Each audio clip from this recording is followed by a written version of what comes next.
சோழன் தன்கிட்ட எந்த அளவுக்கு கெஞ்சுறத பார்த்துட்டு அவங்க ஓனருமே சோழனை மன்னிச்சு ஏற்றுக்கிறாங்க. அது மட்டும் இல்லாமல் நாளையிலேருந்து வேலைக்கு வந்துருன்னு சொல்கிறாங்க. ஆனால் சோழனும் இல்லை நான் வரல, உங்ககிட்ட மன்னிப்பு கேட்கறதுக்காக தான் வந்தேன்னு சொல்லிட்டு வேலைக்கு வர போகிறதில்லன்னு சொல்கிறாங்க.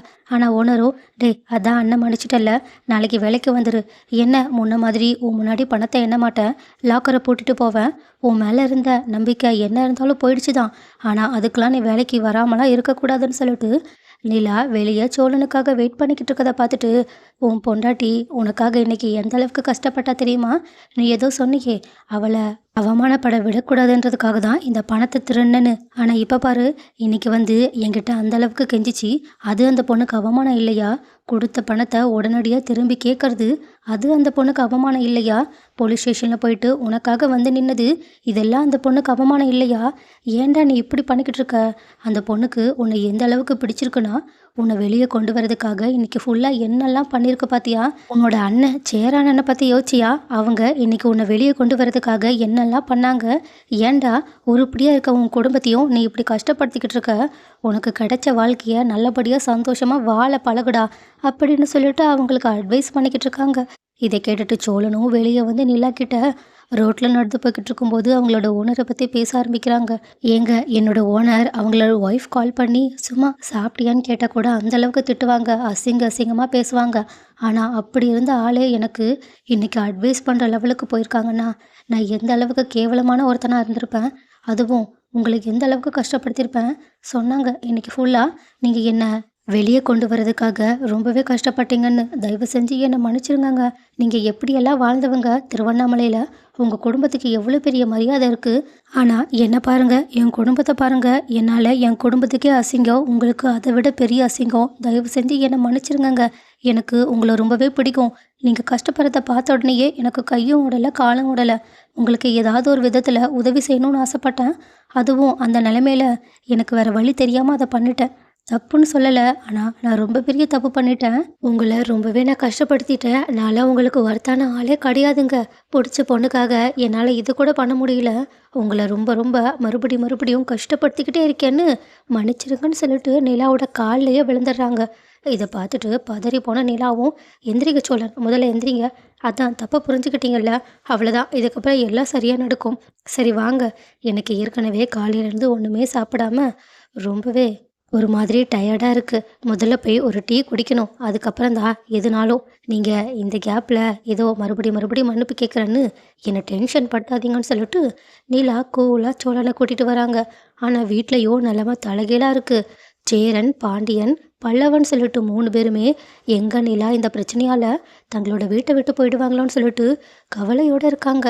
ஏன் சேரன் சாமியெல்லாம் கும்பிட்டுட்டு பயபக்தியோடு இருக்கும்போது கரெக்டாக அங்கே நிலா சோழனை கூட்டிகிட்டு வராங்க.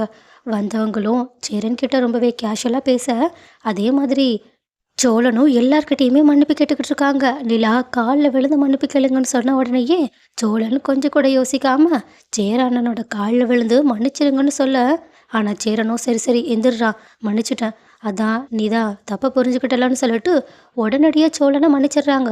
இதை பார்த்துட்டு பல்லவனோட முகமே மாறுது. அதுக்கப்புறமா நிலா கிட்ட, உங்களுக்கு எங்களால் ரொம்பவே கஷ்டம், எங்களால் வாரம் நீங்கள் இந்த மாதிரி போலீஸ் ஸ்டேஷன் வர வேண்டியது இருக்குது, அதுக்கு நான் உங்ககிட்ட மன்னிப்பு கேட்டுக்கிறேன்னு சொல்ல, நிலா உடனே ஐயோ நீங்களுமான, ஏற்கனவே சோழன் என்கிட்ட நிறைய மன்னிப்பு கேட்டுட்டாங்க, சரி எனக்கு கொஞ்சம் தலை வலிக்குது, காலையிலேருந்து அலைஞ்சிக்கிட்டே இருந்தல்ல, அதனால நான் போய் ஃப்ரெஷ் ஆகிட்டு வரேன், அப்புறம் எல்லாரும் ஒன்றா உட்காந்து சாப்பிட்லான்னு அவங்க அங்கேருந்து போகிறாங்க. அப்போது இதை பார்த்த நடேசனும், என்னடா அப்படி நடக்கும்னு பார்த்தா இப்படி நடக்குது, இப்படி நடக்கும்னு பார்த்தா அப்படி நடக்குதுன்னு அவங்க நடந்த சந்தோஷமான விஷயத்த கூட ஏன்டா நடந்ததுன்ற மாதிரி பேசிக்கிட்டு இருக்காங்க. இதை பார்த்துட்டு எல்லாருக்கும் கடுப்பாக தான் இருக்குது. அதுக்கப்புறமா சேரனும் சரி நான் சாப்பாடு எடுத்துகிட்டு வரேன்னு உள்ளே போக, ஆனால் பல்லவன் பாண்டிக்கிட்ட, நான் தப்பு பண்ணந்தான் ஒத்துக்கிறேன், ஆனால் சோழ அண்ணனும் தானே தப்பு பண்ணுச்சு, ஆனால் அவங்கள மட்டும் அண்ணன் உடனடியாக ஏற்றுக்குச்சு, மன்னிச்சிருச்சு, ஆனால் என்ன இன்னும் மன்னிக்காமல் இருக்குன்னு சொல்ல, பாண்டியும் அதெல்லாம் மன்னிச்சிருவாங்க, நீ விடு அப்படின்னு சொல்லிட்டு அவங்கள சமாதானப்படுத்திக்கிட்டு இருக்காங்க. அதுக்கப்புறமா பாண்டி சேரன் பாத்திரம் கழுவும் போது இந்த விஷயத்த அவங்க கிட்ட கேட்டுக்கிட்டு இருக்காங்க. ஏன் இன்னும் பல்லவனை மன்னிக்கலன்னு. இதை கேட்ட பல்லவனும், அண்ணன் நமக்காக தான் பேசிக்கிட்டு இருக்குன்னு என்னதான் சொல்றாங்கன்னு கேட்டுக்கிட்டு இருக்க. ஆனால் சேரனும், இங்கே பாரு, 2 பேரும் ஒரே மாதிரி ஆட்கள் கிடையாது. நான் சோழன் மேலே அவ்வளோ நம்பிக்கை வச்சது கிடையாது. அவன் அந்த நம்பிக்கையை நிறைய தடவை எனக்கு உடைச்சிருக்கான். அதனால எனக்கு அது அவ்வளோ பெரிய விஷயம் கிடையாது. ஆனா பல்லவன் மேலே நான் முழு நம்பிக்கை வச்சுருந்தேன். அவன் தான் இந்த குடும்பத்தையே தூக்கி நிறுத்த போகிறான்னு நினச்சேன். ஆனால் அவன் என்னோட மொத்த நம்பிக்கையும் சிதைச்சிட்டான். இதுக்கப்புறமாவும் அவன் மேலே என்னால் நம்பிக்கை வைக்கவே முடியாது. அதே நேரத்தில் பல்லவன் பண்ணதும் சோழன் பண்ணதும் ஒன்றும் கிடையாது. சோழன் தனக்காக அந்த பணத்தை திருடல. நிலாவை யாரும் அவமானப்படுத்திடக்கூடாதுன்றதுக்காக தான் அந்த பணத்தை திருடி இருக்கான். ஆனால் திருடினது தப்பு தான், இல்லைன்னு சொல்லலை. ஆனால் அவன் எதுக்காக திருடினான்னு யோசிச்சு பார்த்தா எல்லாம் ஒரு நல்ல காரியத்துக்கு தான் தோணுதுன்னு சொல்லிட்டு பல்லவனை தன்னால் மன்னிக்க முடியாதுன்னு சொல்லிடுறாங்க. இதை கேட்டுட்டு பல்லவனும் வருத்தப்பட்டு அங்கேருந்து போயிடுறாங்க. அதுக்கப்புறமா அடுத்த நாள் காலையில் சோழன் வேலைக்கு கிளம்பி போகலான்னு சொல்லிட்டு போகும்போது கரெக்டாக அங்கே வானதி வராங்க. வானதி வந்ததை பார்த்த உடனேயே இந்த பாண்டி எல்லாத்தையும் சொல்லிட்டான் போலையன்னு சொல்லிட்டு அவங்க என்ன நடக்குதுன்னே தெரியாமல் வானதி கிட்ட நடந்தது மொத்தத்தையும் உளறிடுறாங்க. இதை பார்த்துட்டு பாண்டியும் செம்ம டென்ஷனோடு இருக்க, வானதியோ பாண்டி மேலே இன்னுமே கோவப்பட ஆரம்பிக்கிறாங்க.